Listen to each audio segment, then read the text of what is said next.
up, guys? Welcome to another video. Today we're reviewing the Book of Boba Fett, Episode 5. This episode came out on Wednesday and stars Pedro Pascal as the Mandalorian. Now, before we start, don't forget that like button, subscribe to the post notification bell so you know if a free video. Let's just start. Let's start talking about the good. So, the opening recap of the previous episode, I thought it was good. It gives all the information of that previous episode so that you can actually understand what happens in this episode.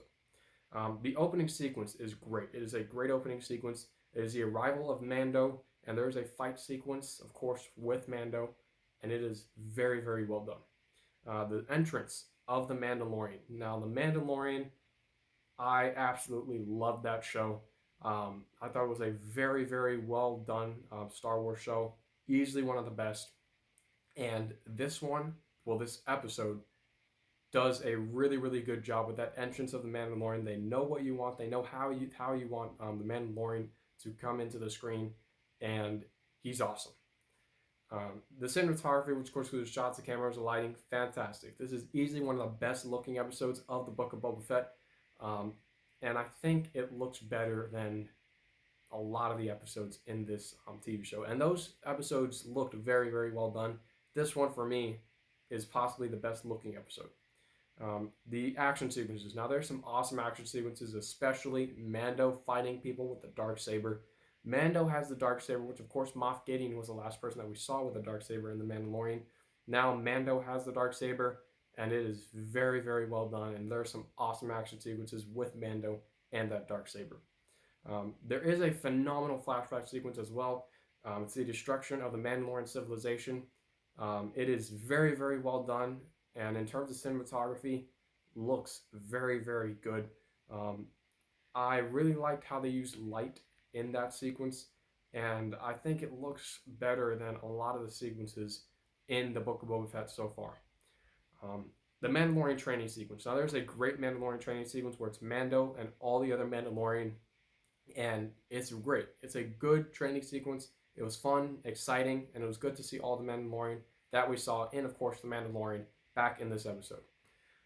There are also some great references to Bo-Katan, who was obviously, once again, in the Mandalorian, helping Mando.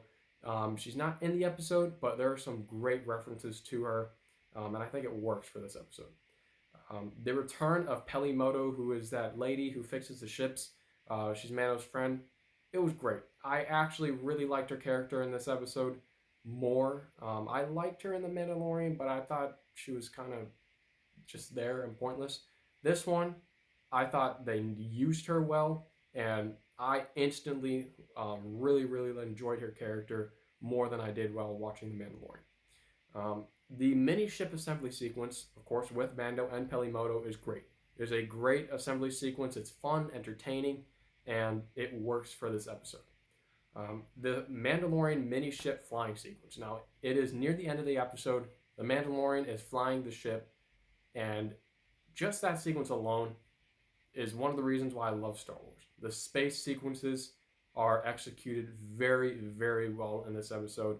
It looks like classic Star Wars.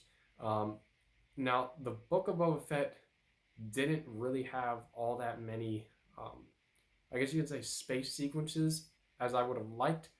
But, of course, Boba Fett is a bounty hunter, so I guess he does fly ships, but he doesn't have a lot of flying sequences in this TV show.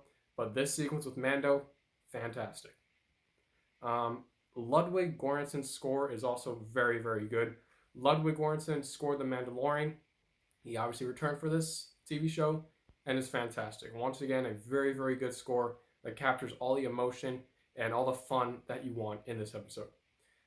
The ending sequence. Now, it is a great ending sequence. It is Mando and Fennec Shand, and it's awesome. It is awesome, awesome, awesome. Mando finally finds Fennec Shand, and they find each other, and that is the ending sequence, and it was great. That's about it. There's nothing bad about this episode. The Book of Boba Fett Episode 5 is a fantastic episode and a great continuation of the Book of Boba Fett, and I highly recommend it, and I'm going to give the Book of Boba Fett Episode 5 an A. Thank you for watching. Don't forget to hit that like button, subscribe to the post notification bell so you can know for a free video. I'm Peter. Thank you for watching.